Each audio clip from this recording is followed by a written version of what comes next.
Miami, Miami, Miami, Miami, Miami, Miami, Miami, Miami, Miami, Miami, Miami, Miami, Miami. It feels like Miami. Welcome to the Miami Heat Beat Postgame Show. I'm your host, Giancarlo Navas, and with me today, we have mother of sons, the smartest woman in basketball, Bon Beslow. Hello, people. How far art thou? What a night. What a night. Lost to the Indiana Pacers, the worst team in basketball. A week later, beat the best team in basketball. Both don't make much sense. Kyle Scarlett, how are you? I'm unfazed. Miami, stand up. Please. Your city has a lot of traffic because Indiana fans are here. That arena was not as alive as I wished it was. They are 2 games above 500. Your Miami Heat Please. are kicking ass. Please. Shout out to Eric the Great for the subscription on Twitch. Ethical basketball always wins. Shout out to Craig Dillinger. Subscribe for 50 months. Says let's fucking go. They are the champs. Chat says someone checks G's blood pressure. No, please. Good Lord. Please stop fucking hollering at them. I am hypertensious. We know this. Lord. We know this. G's lost his voice. G was drinking at Regatta 4 hours with Alf and Tiffany, watching football and basketball. I'm so jealous. I could not be more jealous. I had more gin and tonics than the Heat had field goals tonight. But did you have more gin and tonics than they had field goal attempts? Get close. It's pretty close. Hope not. Now, welcome chat, welcome people, welcome to our beautiful YouTube and Twitch audience. I summon the most I can for this win. I don't got it like I used to. I'm not the guy. Shout out to South Florida Cass, a good 12-month subscription, says this is the Bam I want, not just covers 1 through 5, but he can do both. This is the standard. Everybody in chat's popping. But I don't got a rant in me. You hear my voice. Chat says G's drunk, gonna pull the spinning dance moves for sure. Let me tell you something. The room was spinning. Yes, Fig. Chat says try aviation gym. If you know, you know. If you know, you know. I don't got a rant like that. I don't have the energy. I'm getting old. I have a hair doctor. The team's a little bit over 500. I don't know. So we, as a team, decided that we're going to open the show by giving you a rant. We're going to give the people what they want. The people have wanted the Hangover Time style rants, and we're going to give it to them. But I don't got it in me. So we're bringing in. Never duplicate. We're bringing in Omar, the production assistant editor. Omar, what do you got? Crowd was not alive. You know who was? Casper. Okay, Casper was alive. He came back from the dead. We are so back. Fool's gold? I think not. I think friendly ghost is what I think. I think we're about to win the Super Bowl, the NBA playoffs, the CBA, new bargaining agreement for the WNBA. We're winning that too. All of this makes sense. I'm smoking on that. I don't think. Careful. We are so fucking back 500. You can wipe that with all of G's sage and his tears. King 5. Work. Put the sage down. That's not how you use that. Excellent rant, Omar. Okay, well, somebody has to check on him. Chat says those are cigars that Ethan kept running ads for. Okay, so let's talk basketball. Let's talk shop. At the end of the day, this is a huge win for them. And listen, I've been telling y'all, they're going to finish this monster stretch of basketball, and they're going to win a couple of these really hard games, and we're going to be talking about, oh, well, they went like around 500 in this stretch. It's not too bad. Kyle, you're shaking your head. We have the pulse of this. But hey, listen, today's not a day to make fun of them. They were at home. Bam Adebayo, we got to start with him. That motherfucker had some pride today. That guy played like a fucking captain. On Dwayne Wade's birthday, played like a damn captain. Kyle, we have given him shit for weeks. This is the guy that I want to see night in and night out. Like South Florida Cast said earlier in chat, this is what we need from him. I think my thing with him is this is something that he's capable of on a night-to-night basis, I think. Not so much the threes. The process can be different on any given night. But the production is what we're always looking for. His energy I think he finished with 12 rebounds, 30 and 12. He's going to play defense. He's going to play rugged. He missed the one lob he did get. That's the only picking I'm going to do at him. But he just played with force. Finished with 6 threes or 5 threes. He broke his career record, I believe. He did. The record was 5, and he 6 for 10. 6 for 10 from 3. Which, you know what? Not mad at 10 attempts, especially because they were within rhythm. There were good shots. He took big shots, made them. And I think he made himself felt on the defensive end, which is what really won them this game overall. Chet finished with 14 and 11, which was his primary assignment.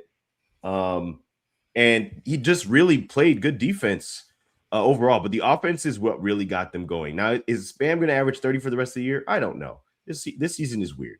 However, I'm not saying anything. I'm on the fence with everything. The answer is no. I'm just leaving it up in the air. Fine. But I do think that him being engaged and just playing with the kind of energy that, and aggressiveness, competitiveness that you want, and leading by example, especially when they're shorthanded, is what you want from him this season, especially with the young guys, being around and just needing an example on, hey, look, we don't have enough guys. That's fine. We can find a way to win. I loved Casper, who I think benefited from Bam being aggressive. Oh, yeah. Didn't turn the ball over tonight, which was amazing by him. And so, he was the captain, like you said, just playing with force, knowing that they needed the extra points. They needed all the extra they could get. He went and got it. So I just think that when he's like this and when he's playing with the kind of flow and kind of rhythm that he played with tonight, he's pretty forceful. Want to give a shout out to the super chat on YouTube. CM201, the homie, said aggressive Bam, second quarter Myron. Cass has arrived. Drew got to go. Pell, the perfect role player. Ware showed energy. Statement win. See, that is the structure of a rant and also a great show sheet. Again, CM201, you need a job because listen, this is good rant, like energy out of the thing. And it's just a really great show sheet. I'm bookmarking that. Again, you want a job, man? Bon, to CM's point, the aggressive look for your shot, Bam, is so helpful to their offense especially when it has moments that it bogs down. But Bon, I want to talk to you about why we think that is today, because I don't think it's an accident that he looks like this, and they ran what I felt was significantly more pick and roll today, especially to close that game. I mean, I think, what was it? 3 out of the last 5 plays were pick and roll actions. He played a lot of Zalone big today, which I think helps him in the space when guys hit shots. There are other things that happen. No Tyler, no Davion, and I think Davion's shooting is a little shaky. Sometimes that shrinks the court a bit. I think no Tyler obviously kind of gave them a little bit of defensive oomph. Bon, am I looking too much into those factors that allowed Bam to kind of flourish the way he has the last few games, or what do you think? I don't think so. No, I don't think so. I think all of those things feel to be, legitimate contributing factors. I also like a lot of his positioning today. perimeter oriented, but not, or he originated on the perimeter, but it didn't necessitate like necessarily perimeter play style. Like his 10 threes, they were all in rhythm. They weren't, hunting. It wasn't anything stupid. And there were like a lot of drive attempts. There were a lot of trying to create for himself, collapse the defense just a little bit by applying some pressure.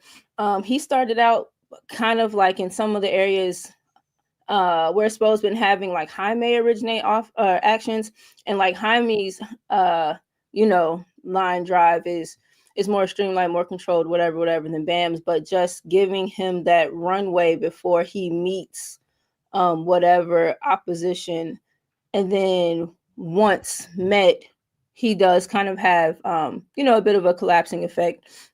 I thought they ran some fun stuff that they've been kind of getting into, but you're right. Going significant PNR stuff toward the end. You got short roll, the connector Bam. You got some pick and pop Bam kind of all night. We got some extended block Bam and post play Bam. So I think it was just an active game offensively, one where he was able to, kind of be moved all over and still be fairly effective in his being moved over. I was just happy for him. I think some of it's complicated, and I think tonight you see the benefits of the way that when they like you're saying, like include more pick and rolls, get him in the short roll as kind of that distributor, that connector. It's hard when you stand in the corner and wait for the ball and you're not involved.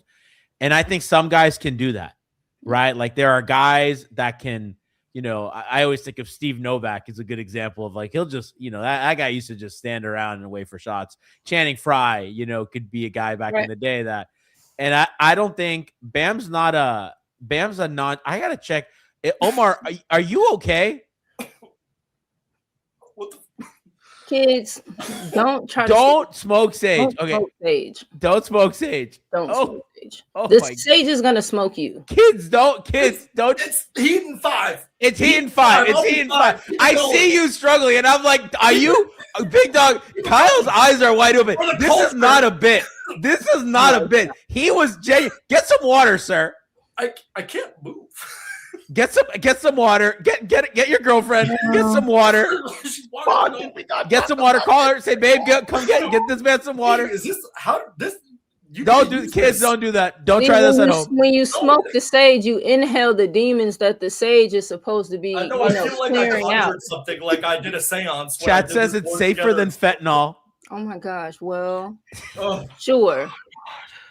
Chat says every Omar clip looks pre-recorded. I'm doing it for us. That's like chemo and 5.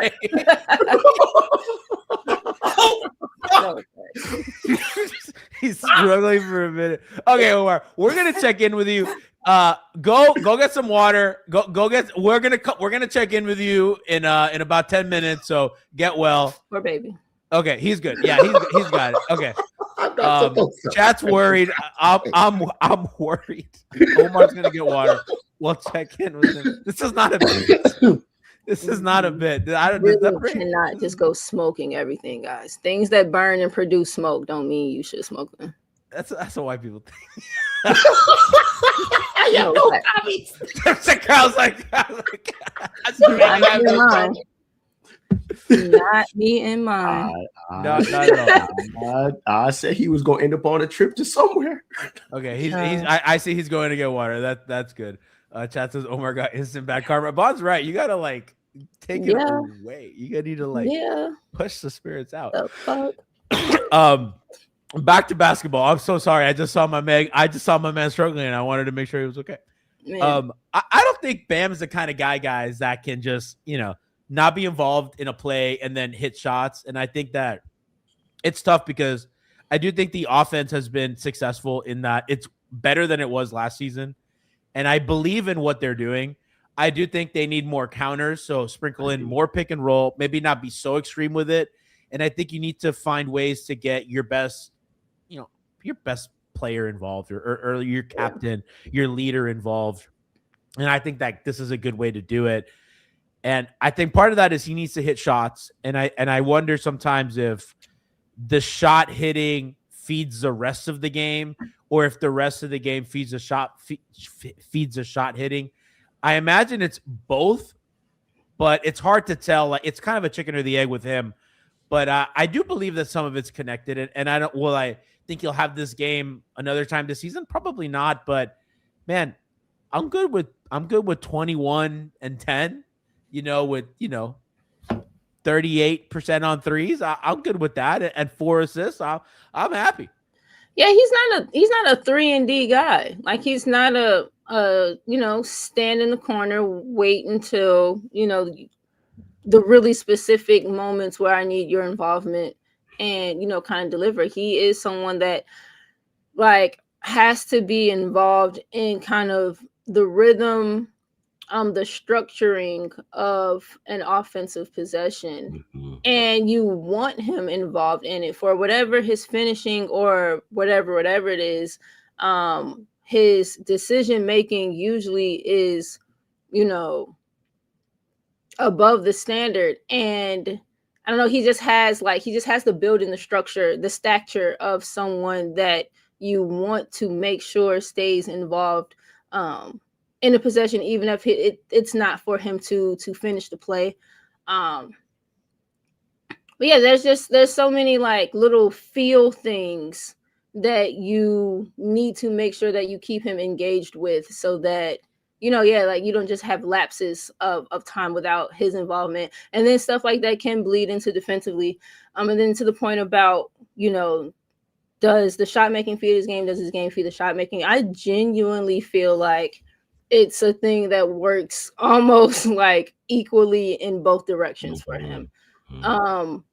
When the shot, I think the rest of the game definitely, like, certainly, puts a pep into the idea of taking shots. But when he is making shots, I certainly think that enlivens and kind of just gives an extra, an added bounce to everything else going the other direction too. Bon, I'm so sorry. Somebody said, Ryan's Rivera in chat says, Omar on 911 explaining how he can touch his face but not feel the inside of it. That's about right. That's about right. Hey, Pete says, subscribe with Prime to fund Omar's hospital visit. You're going to go to the hospital. What's wrong? I got the Holy Ghost in me. What fixes this dude inhaled old Kyle Guy and Dion Waiters vibes? Facts. Carliana's like, Omar got COVID smoking that sage. Dude inhaled like Kenny internet vibes. And bro, I just Googled, is a person smoking sage okay?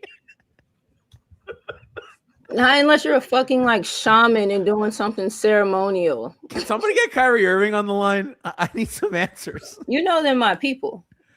I need to make, he still doesn't look good. He still doesn't look good. Oh my God. I think what happens with Bam being involved is he actually organizes them. And while they want to play with chaos, he settles what the chaos looks like for them on offense. So down the floor, he does need to touch the ball at least once or twice. It gets them set up. It helps them be somewhere because he knows exactly where everybody's supposed to be. Is why he's always huddling them between free throws or stoppages. And so his ability to just kind of flow within the game gets him involved. Are they always going to reward him for getting a stop? No. The guards on this team don't do that. But for the most part, him being able to find a rhythm amongst the offense they're trying to play and get everyone else eating also allows for him to eat as well. And that gets the threes going. He knows where he wants to be. He's finding the corners. He's not taking anything flat-footed. Even the dribbling tonight was very decisive. If he didn't get, he didn't beat Chet off the dribble or Williams off the dribble, he swung the ball. It created an opportunity. So I think that going forward, they just need to continue to involve him. They can't ice him out for the entire second half and then expect the last 3 minutes for him to have an energy or a flow to the game when he hasn't had as much involvement. And so some bigs are like that. You need to give them a little of something to be involved. And that kind of helps them get organized. I think it's important, and I think like tonight, in a game like tonight, he was active on both ends of the floor as well. And I think that like he's a guy that his defense feeds his offense as well. We talked about like all the other things that kind of feed his game, but like if he's active on the defensive end, and I think when he gets to be on switches, when he gets to kind of do the things on defense that he loves, it kind of gives him a pep. You know what I mean? It gives him a little pep in the step. It gives him a little extra energy, a little extra I think confidence more than anything. It's the confidence, because I do think Bam comes out with energy all the time, but maybe not confidence. And I think that that's kind of one of the things that he needs more consistency in. And listen, I'm happy for him. He was going through a rough stretch. Just somebody said like about he's been Eric in chat says, man, that's 2 out of 3 really good Bam games after a crazy slump. Maybe it's up from here. Team is incredibly flawed, but if he can find some offensive consistency and maintain confidence, it's worth it. And I think that's really well said in kind of the context of everything that we're talking about. I think the other really important thing from tonight is Yakuchonis. 26 minutes tonight. You look at the stat sheet and you're like, 3 points, 5 rebounds, 7 assists for as young as he is. 1 for 7 from the floor. I thought he was huge. I thought defensively, that's not an easy team to defend. They're huge. They're physical. They're tough. And I know J-Dub went down in that second quarter, but the guy defends his ass off, and they had a lot of lineups where everybody, except for Fontecchio, was defending their ass off. And I just want to give him credit as a rookie who has not had sustained playing time, Siobhan. I think it's tough. And I think this is not an easy team to play for. I think there's a lot expected of you, and you get a few opportunities, and you really got to make the most of them. Davion and Tyler are out, and he is like, okay, man, 26 minutes for you. Let's go. And he earned it. And he earned playing time on the floor, even though he missed shots. We talked about the way he gets to the basket, the way that, he's beaten some of these really great Oklahoma City defenders off the dribble as young as he is, with size, with pace, with patience. I was so impressed by him today. Yeah, one of the things that'll really settle you into the presentness of a game is being bumped. And it'll like really ground you down into what's happening. And it can also, like, in that with the same power, really knock you the hell out of what's happening, and can really discourage you, and kind of cause to question a little bit, like, whether or not you like not belong is strong, but I'm gonna use it just for the sake of not feeling like finding something else at the time. And it is impressive, his ability to again, at such a not necessarily a young age, but at his level of experience, being able to take the bumps up top defensively, offensively. He drives with force. He doesn't shy away from defenders leaning on him off the bounce. He does a decent bit of, collapsing defenses for them himself. Davion, Pella are really important drivers for them, be it at the very height of the arc, or off to the slots, off to the 45. Like Lenny Lester says, Cass didn't look scared out there. That's impressive, and that's what I'm talking about. Like, yeah, he looks to feel like he is unafraid, and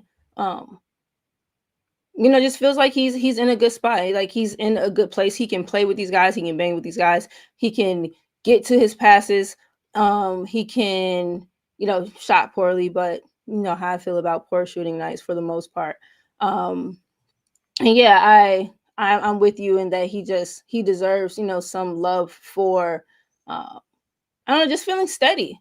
Like, I don't feel worrisome with him in the game. I don't feel worrisome with the ball in his hand. I don't really feel worried about him, at the nose of my POA stuff. I feel okay. Like, I feel like this is, kind of clearly a young guy, but he's a young guy who can hold his own, and he's not going to cost us much. Maybe he doesn't, maybe everything is not a winning play, a home run play, but he does make winning plays. He makes winning plays, play after play after play. But it's not a bunch of big light flashy things. But he's not someone who frequently costs you possessions. Right. And for nothing else, that in and of itself is important.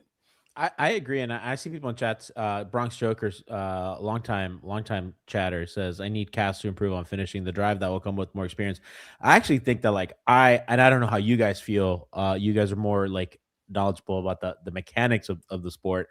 I don't see anything wrong with the way he finishes.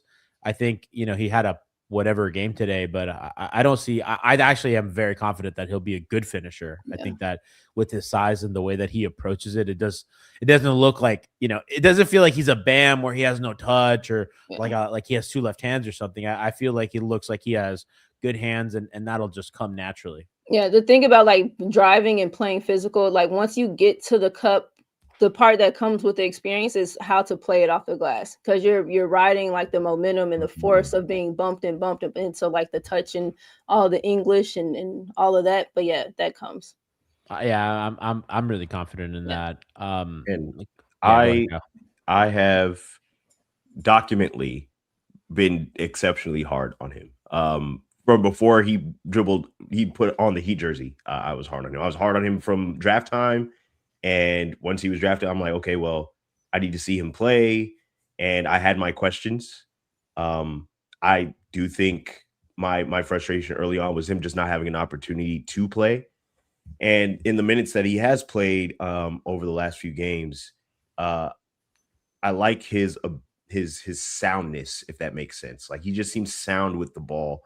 Isn't going to dribble the air out of the ball. Wants guys to get to their spots quickly. I can see him kind of processing on the go. And that's, as you said, it is difficult to play for this team because there is a lot of expectations from you, especially from guards.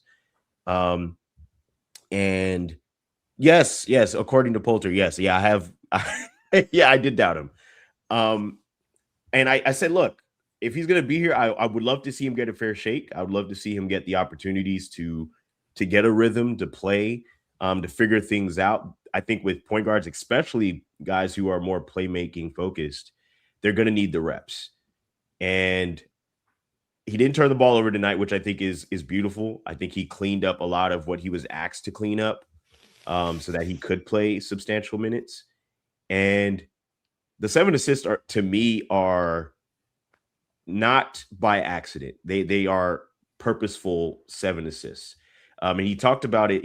I think he got asked, who has he been kind of, modeling or taking some notes from with playing the game. And he said Davion, which to some would say, oh, is that a ceiling? No, he's not capping himself. He's just taking who's a decent guard who does take care of the ball. Davion's great at winning drives, right, amongst other things. So right, and then physical, the brand of basketball that he seems to want to play, hard nosed on defense, play with physicality, sound physicality. I think the fouls tonight were they were playing the Thunder at the end of the day, and that team draws a lot of fouls. But the kind of game that he wants to play, Davion's a perfect guard for him to learn from. Hey, look, I know how to get guys set up. That's how you get them set up. And I'm sure he coached them on the bench. Hey, look for this, look for that. This is how you're going to continue to make your minutes meaningful. So I'm happy that he's having success. I don't care about scoring with point guards at the beginning in their early season. That stuff doesn't matter to me as much. If everything else is impactful beyond the box score, energy, deflections, the assist matter to me. The rebounding matters. Guards that rebound help keep solidify possessions for their team, and just them being effective up and around the court and being impactful. So in the minutes that he played, I thought he won his minutes, and that's important to me for his growth. And so if he continues to just do sound things, the points will come. It's the NBA, and guys are scoring at a high clip. That'll come. But he continues to clean up the turnovers and just be smart with the ball and really just organize himself. And he's sound. And I think that's the main thing that I've gotten from his play is he's sound. He's not too high, not too low. He's just even keel and making smart plays. So I'm happy that he's had some success, especially coming from me, who I was not a big fan of his selection. Listen, I think if anything on this show, we admit when we're wrong and we do our best to correct when we're wrong. I think he's been really important for them. And listen, I think if he's going to model him game after any guard on this team, I'd rather it be Davion than Tyler. No offense to Tyler. I like Tyler Hero very much, but I think they need some stability at guard. And he's a young guard. And listen, if he and Davion are the future of this team at guard, I'm very happy with that. You could do a lot worse. You don't need scoring at the point guard position all the time. And I think those are two guys that can kind of give you some of the other stuff that you need in bunches. Defensively, possession wise today, they dominated. They had, 30 more shots than the Thunder did. They had Miami put up 111 field goals today. The Thunder had 77. And when you win a possession battle that aggressively, you are going to win basketball games. Miami also out-rebounded them 51-46. So not playing double bigs. We're only playing 60 minutes. We'll get into the politics of that later. Bond, they dominated the possession game. I want to take a quick look at turnovers. 14 for the Thunder, 4 for Miami. A 4-turnover game that you win the rebounding and you shoot like that at home seems like a recipe for we're going to kick your ass. It seems like a recipe for we're going to kick your ass, and yet motherfuckers win by 2. They're gapped. Yeah. We know they're gapped, and they, that's what you need to beat one of these dominant teams. Is this repeatable? Probably against them? I would say no, but they did what they had to. 111 attempts to get 122 points.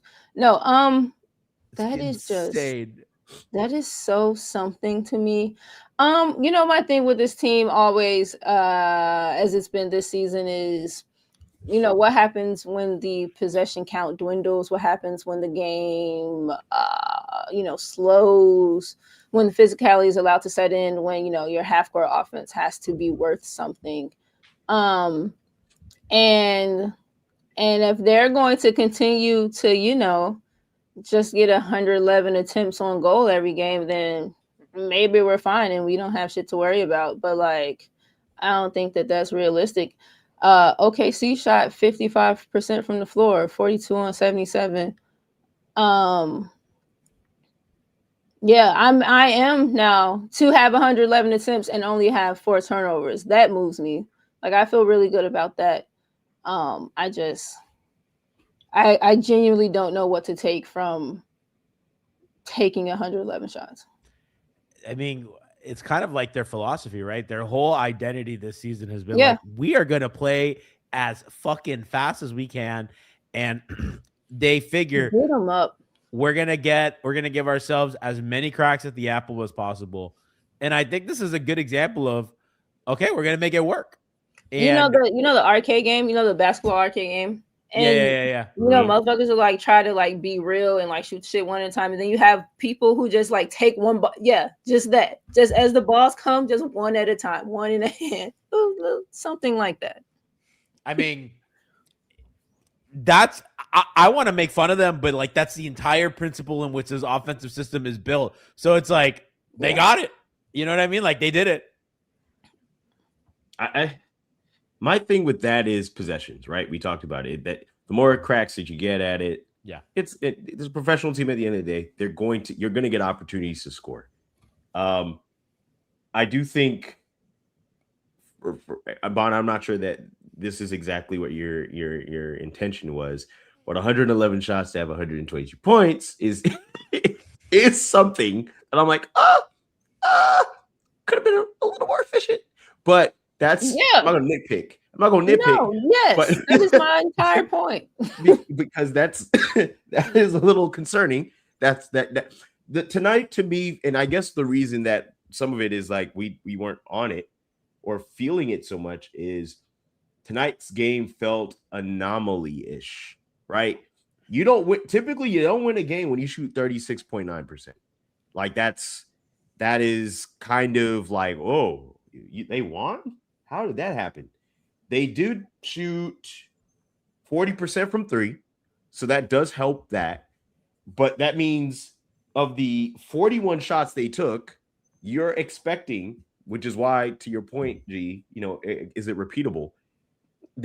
Are they going to hit 23s every night? No. We know that that's just not realistic for this particular team.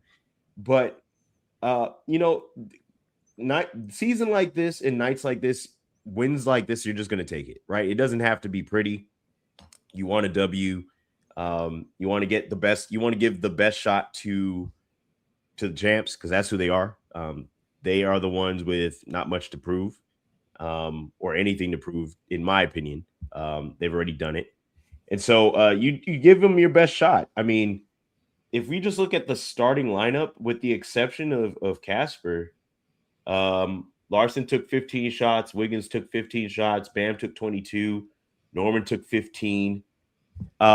These guys were putting them up. They were just putting them up there. Pels put as many shots up as Norm. 7 for 15. He shot better. He shot better. Yeah, Pell shot 7 for 15 at 46%. Norman shot 5 for 15 at 33.3%. Pell is someone else similar to a Bam a little bit. I'm comfortable with Bam with Pell hunting a little. I feel comfortable with Pell taking shots. I love Pell. And they're good. They're all good. They're very good in the rhythm shots, like the floater that he likes to take. He's a utility player, right? Like the shots are very utility. They're not flashy. They're very physical for the most part.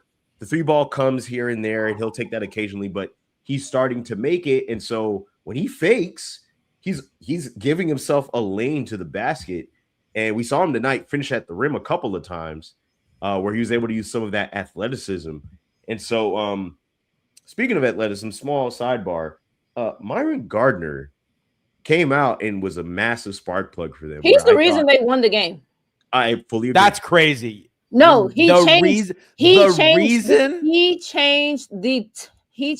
tone of the game. When they were down 11, he went on a personal, I think he had 2 back-to-back threes, and then he had a couple of driving kicks. Yeah.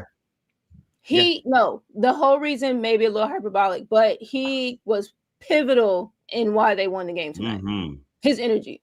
11 and 5 in 14. And you know what? This is intriguing. I'm not trying to segue too fast here. So Gardner played 14 and some change minutes. Yeah. 11 and 5, went 4 for 4. I'm sure someone's going to point out, it won't be me too much, Ware played 16 minutes. We're getting there. We're getting there. I got something for Ware fans.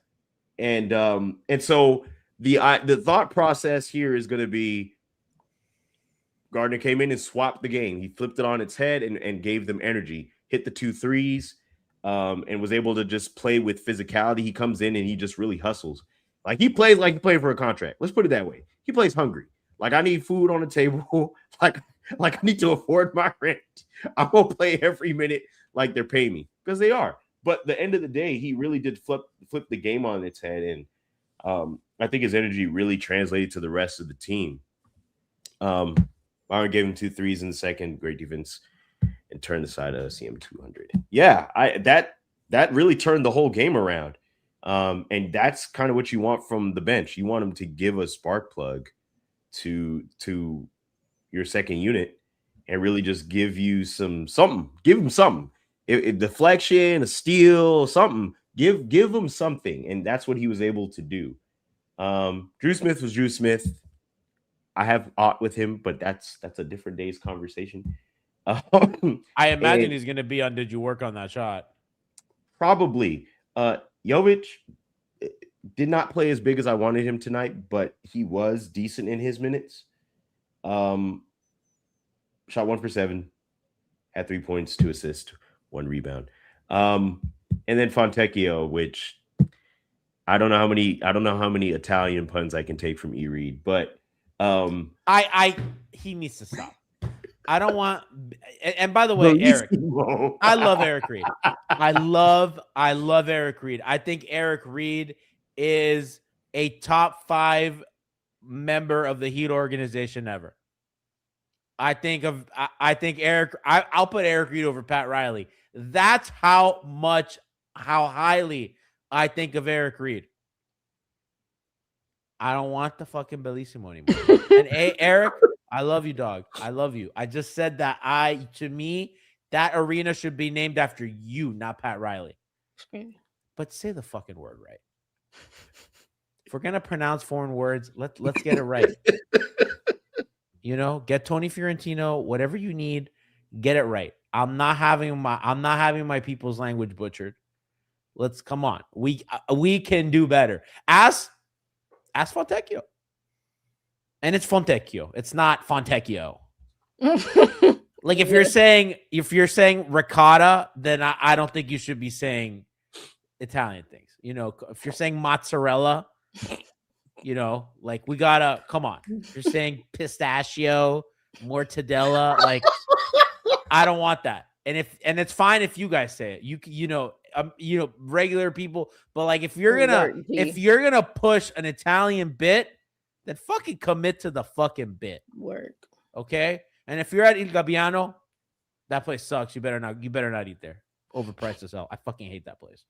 Pat Riley goes there. And that's when I knew that was Pat Riley's favorite Italian restaurant in the city. And when I went there and I was like, this is bad Italian food, I was like, Pat's a fraud. Oh man. I knew it was like that scene in Cars when Lightning McQueen's washed. You realize your goat's washed. That's it. So that's my thing on Eric Reed. I love you, Eric Reed. Eric Reed, you're a legend in the city. You walk on water. You and Dwayne Wade are like the most important people in the organization to me. But stop. Say the words right. Stop doing that for the love of God, or get Rosetta Stone. One of the two. I think Crotty said to him, "I forgot you're trilingual." I said, "Yo." Thank God, Kyle. Thank God I had the TV on mute. I might have set my house on fire. Thank God I had it on mute. Thank God I had it on mute. But yeah, John, I'm trying everything. I know John Cryer don't speak two languages. I know John Cryer don't speak two languages. I know that. And what's the second Eric Reed language? You asking the wrong. What's the second? What's the second? I'm assuming Spanish. I was assuming Creole. I mean, he married a Haitian. I've heard him say "sac passe" on air, which I also question the authenticity of the pronunciation. I was about to say, didn't he marry a black lady? He married a Haitian lady. A woman. He married a Haitian lady. So I have questions. I have questions for Eric Reed. I love Eric Reed. Like I said, nobody's a bigger Eric Reed fan than me. Literally, I think he's. And by the way, every account, one of the nicest human beings ever. One of the nicest human beings to me ever. I think the world of that man.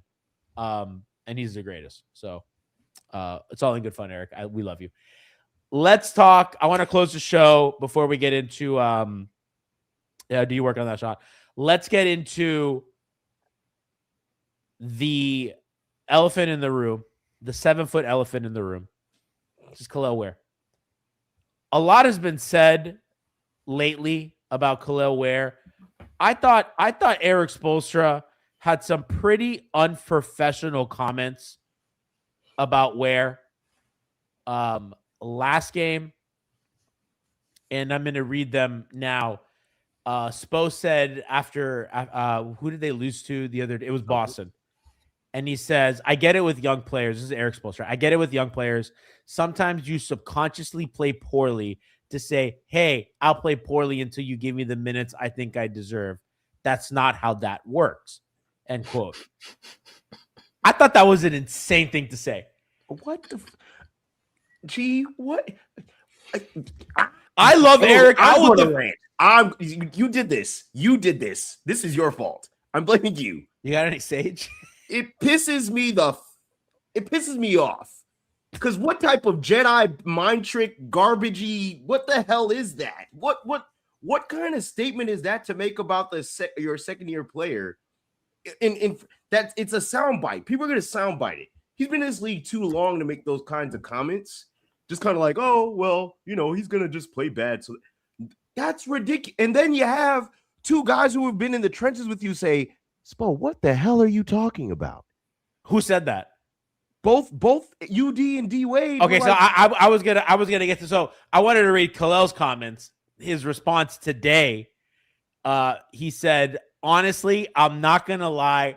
I think it's crazy, but I mean, it's his comments. I've kind of learned to control what you can control. It is what it is. If I didn't play the second half, that was his decision. He felt he needed to make in order to produce. I guess he said like 8 weeks ago.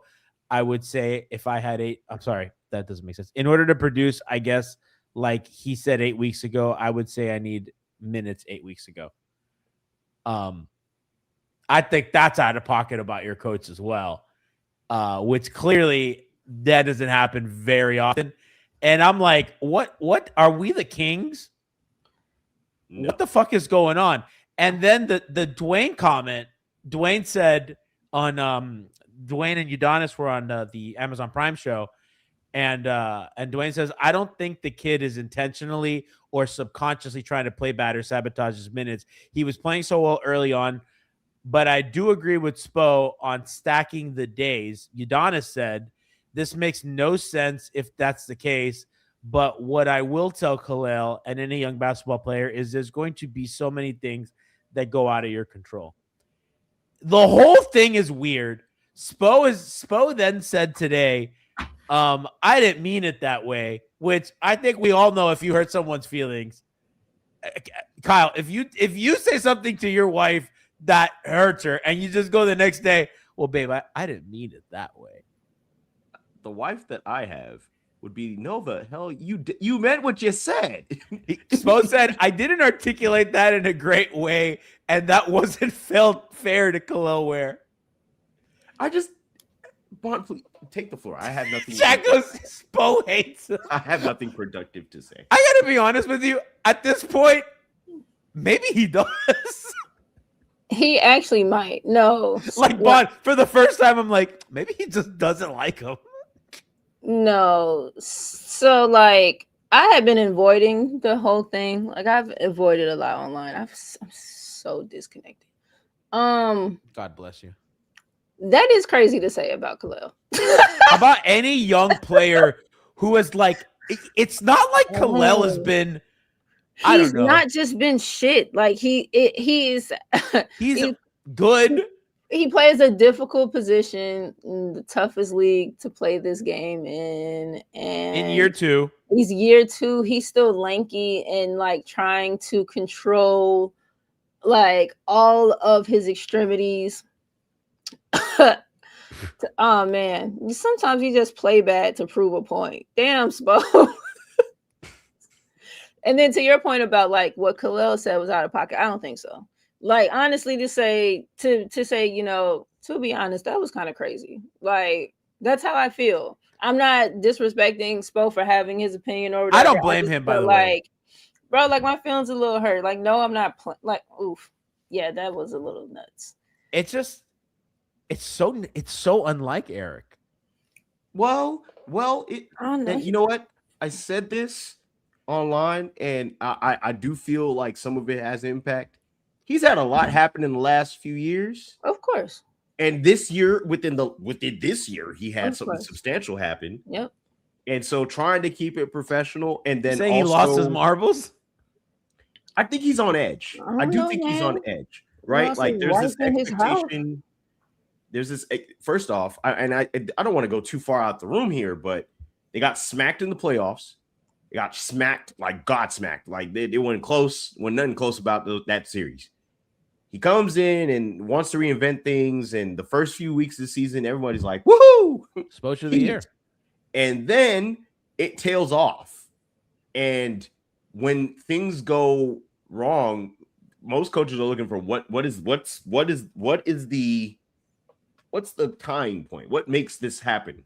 And so you got this is relatively a young team. You do have some young guys on this team who are going to play minutes because that they do things that help the team win, or they have a role that's supposed to be played. And so I think, you know, with he's got motor issues and some of the other talking points that has surrounded him and him needing to be to be called out, apparently, to motivate him. Where I just think that Ware is kind of a stoic guy for the most part. And yes, you want to keep on your heart. You want to be a little hard, coaching on your young players. But to think that your second year center is playing Jedi mind tricks with you and has this ulterior manipulative motive that, see, if I play terrible, y'all lose. But if I play great, we win. Like, that's nuts. What type of Yoda crap is that? That's terrible. That's just the worst thing you could think about a professional player. Like, this doesn't make any sense to me. So we actually have the Spo comments where he walked them back. And I haven't heard this yet. I'm curious to see if the tone makes me feel any different. I mean, I had a feeling somebody would ask me about that. I didn't articulate that in a great way, and that wasn't fair to Kel'el. And I wasn't even frustrated, So, what I'll say is I'm fully invested and invigorated about the opportunity to develop Kel'el, and our staff feels the same way, and we're going to give him everything we have to make sure he becomes the player that he wants to become, that we need him to become, and I'm invigorated by the challenge of developing a young big like him in a great way, and that wasn't fair to a lot of invigorated by Eric. We've talked about this a little bit before about like when is the last time, maybe not this specifically, but just the prospect of him developing a young big. Like it's been Bam, sure, but like Hassan. That doesn't count. But count. I asked people today. I saddled up next to Tiffany Meeks and Alex and Alf, and I go, do you think Ware's better than Whiteside? And more than half of them said they think Whiteside's better. And I would agree. I think Whiteside did what was asked of him better. I think they have a little different skill set. I think they're different skill sets because Kel'el can shoot, which makes him more useful. Hassan just literally was a one-man. Yeah, running. Hassan played the role well. Hassan's role was more limited, and he played it, I think, to a higher. And Hassan had worse players around him. And would you say that Chat just throws in a Yurt 7? Shout out to Yurt. I'm not even the Yurtle. Shout out to Yurt.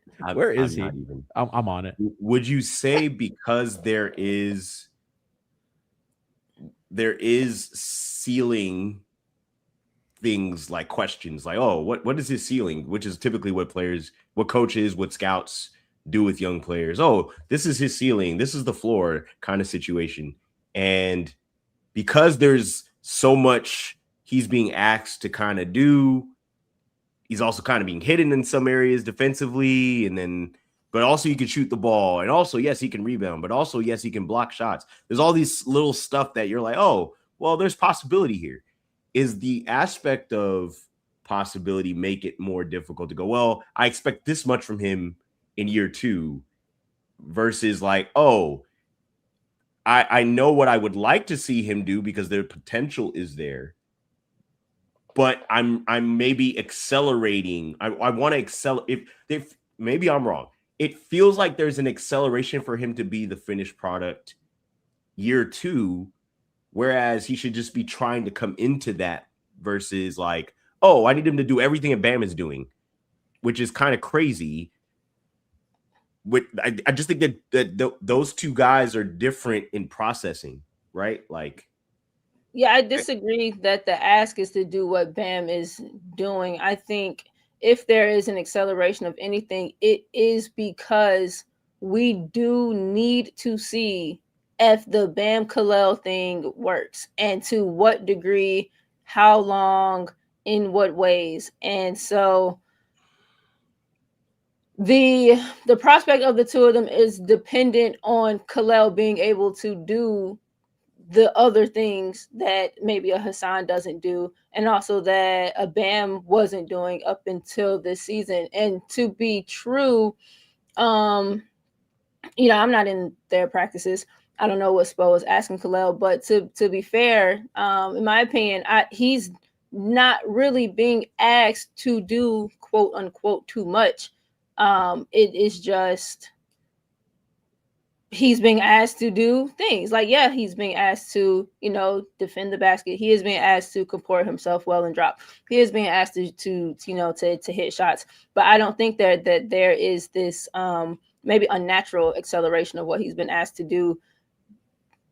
But there is some urgency because organizationally they have to have a direction. They have to know what they're working with, and decisions have to be made. I will say this, and one of the reasons why I wanted to bring him up today, not just because the topicality of the quotes was, he also played 15 minutes today and they won, and I never felt that he needed to play more or less. And I think sometimes, to Eric's point, there's going to be matchups where I don't think it's useful to have you on the floor as often, and there's going to be other times where I do think it's useful to have you on the floor at times. And I think Eric sees him as a second big, not the big. Yes. And I think that Ware sees himself as the big, and I think a lot of the fans see him as the big. And I will say, to all the fans saying we need Ware to rebound, but we need Ware to rebound and blah, blah, blah. I mean, they won the rebounding battle of the night and he played 15 minutes, which I think is the exact same thing he played against Boston. The difference is Miami's defense was way better today, and he played half the time. Huh? He played half the time. He played 8 minutes. He played 8 minutes against Boston? Oh, wow. Mm-hmm. That's funny. Eric's crazy for that. It's 15 minutes is still not a lot. But I just think that there's going to be matchups where teams are smaller that it's not as helpful for him to be on the floor for as many minutes. And there's going to be other times when he needs to play 35 minutes because the matchup calls for it. And I don't think he's the kind of player that, you have to play 30 minutes a game. I don't think he's at that level yet. I think he'll hopefully get there, but I certainly think he's interesting in that context. When he was playing heavy minutes, he was producing at a rate that he was, for sure, correlated. They also weren't winning. Fair. Which is like, and I get him against Boston. Like, Boston's a small team that plays really fast and throws a lot of threes up. And I just don't see where he defends anybody on the floor. And tonight, I thought he was adequate and good. And I thought the game plan was good. And it's awesome. And I don't want to make this game be the end all because they hit a bunch of threes. They turned the ball over 4 times. And they, again, exhibit A, you're going to win the game. You're just going to win the game. So, it's not a foregone conclusion. They almost still lost the game. But that's how gapped they are. And listen, so it is what it is. Chat's asking if Jaime played. Hawkins did not play. No. He was out. So we're really quickly going to go through the did you work on that, get a quick check with Omar, and then leave you on this beautiful weekend. So quickly to our favorite segment. What kind of shot is that? No. Oh my goodness, Valentine! No. Whoa. Have you ever shot that shot? Looking for Steph. Now Draymond's got it. What did he do that for? Draymond. Do you work on that shot? Yeah. Oh. When? It's Cody Martin. You gotta hit it. Oh. Step back, one-legged. To Barriani. What is he doing? What kind of shot is that?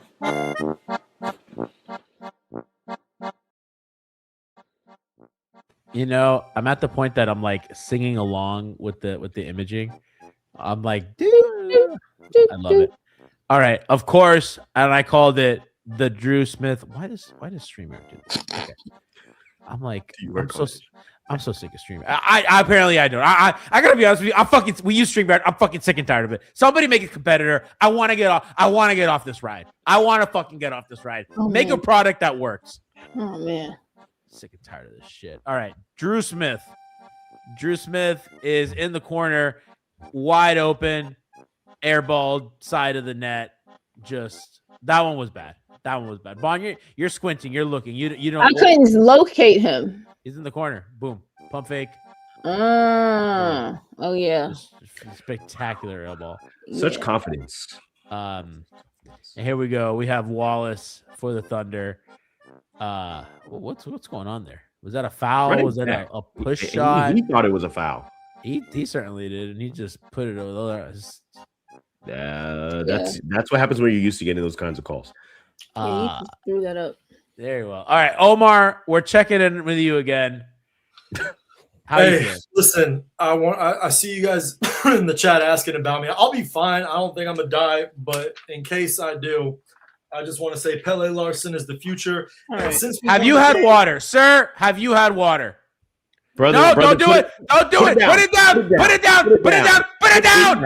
I'll walk out the Put it down. studio. Put it down. Keep on 5. I will. I'm calling 911.